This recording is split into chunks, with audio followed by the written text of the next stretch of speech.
भगवान कृष्ण की शादी की बहुत सारी कहानियों में से एक उनकी पहली पत्नी रुक्मिणी की कहानी है। बहुत सारे लोग जानते हैं कि रुक्मिणी भगवान कृष्ण की पहली पत्नी थी, लेकिन उनकी शादी के पीछे की सच्ची कहानी नहीं जानते। बहुत से लोग रुक्मिणी को देवी लक्ष्मी का दूसरा जन्म कहते हैं। कुछ लोग उन्हें भगवान कृष्ण की प्यारी सहेली कहते हैं। लेकिन रुक्मिणी कौन थी और उन्होंने भगवान कृष्ण से शादी कैसे की, यहाँ वह सब कुछ है जो कुछ आप जानना चाहते हैं। वीडियो को शुरू करने से पहले वीडियो में एक लाइक जरूर करें। पुरानी कथाओं के अनुसार रुक्मिणी का जन्म विदर्भ राज्य में हुआ था। वह राजा भीष्मक की बेटी थी। रुक्मिणी के 5 बड़े भाई रुक्मी, रुक्मरथ, रुक्मबाहु, रुक्मकेश और रुक्मनेत्र थे। रुक्मिणी को पद्म पुराण, विष्णु पुराण और भागवत पुराण जैसे कई पुराणों के अनुसार भगवान विष्णु की पत्नी देवी लक्ष्मी का दूसरा रूप माना जाता है। लोगों की कहानी की माने तो राजा भीष्मक चाहते थे कि उनकी बेटी रुक्मिणी का विवाह चेदी के राजकुमार शिशुपाल से हो, लेकिन रुक्मिणी बचपन से ही पूरी तरह से भगवान कृष्ण के प्रति प्रेम में थी। दूसरी ओर रुक्मिणी का भाई रुक्मी दुष्ट राजा कंस का पक्का मित्र था, जो कि भगवान कृष्ण के खिलाफ था। लेकिन रुक्मिणी के माता पिता रुक्मिणी के दिल की बात मानने और भगवान कृष्ण से शादी करने के लिए राजी हो गए, लेकिन उनके भाई इसके खिलाफ थे।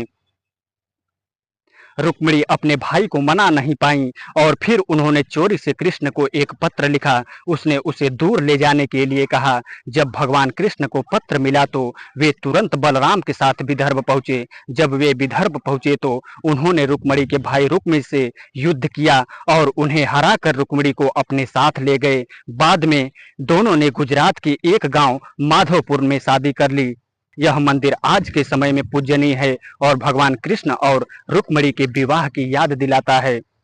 श्री कृष्ण ने उनसे कहा कि रुक्मिणी राजकुमारी को कई लोग प्यार करते थे और उसे बचाते हुए उन्होंने अपना राज्य खो दिया। उन्होंने मजाक में कहा कि रुक्मिणी ने अपने पति के रूप में ज्यादा देर क्यों नहीं लगाई, उन्हें अपने जैसे क्षत्रिय को चुनना चाहिए था। यह सुनकर रुक्मिणी का दिल टूट गया। वह रोने लगी और जमीन पर गिर पड़ी। भगवान कृष्ण ने उन्हें उठाया और उनसे कहा वह केवल मजाक कर रहे थे। तब भगवान कृष्ण ने रुक्मिणी की उनके लिए भक्ति की प्रशंसा की। भगवान और रुक्मिणी के 10 पुत्र थे। प्रद्युम्न, चारुदेशना, सुदेशना, चारुदेहा, सुचारु, चारुगुप्त, भद्रचारु, चारुचंद्र, विचारु और चारु। बहुत से लोग सोचते हैं कि राधा और रुक्मिणी एक हैं। कुछ कथाओं के अनुसार रुक्मिणी ने राधा के रूप में दोबारा जन्म लिया और भगवान श्री कृष्ण से शादी की। महाभारत स्पष्ट रूप से बताता है कि रुक्मिणी भगवान कृष्ण की पत्नी और देवी लक्ष्मी का अवतार थी। दूसरी ओर राधा एक हिंदू देवी जिन्होंने अपना पूरा जीवन भगवान कृष्ण को दिया। दुनिया भर में भगवान कृष्ण के साथ उनकी पूजा की जाती है। भगवान कृष्ण के शरीर छोड़ने के बाद उनकी पहली पत्नी रुक्मिणी ने अन्य पत्नियों के साथ उसी अंतिम संस्कार की चिता में अपना बलिदान कर दिया।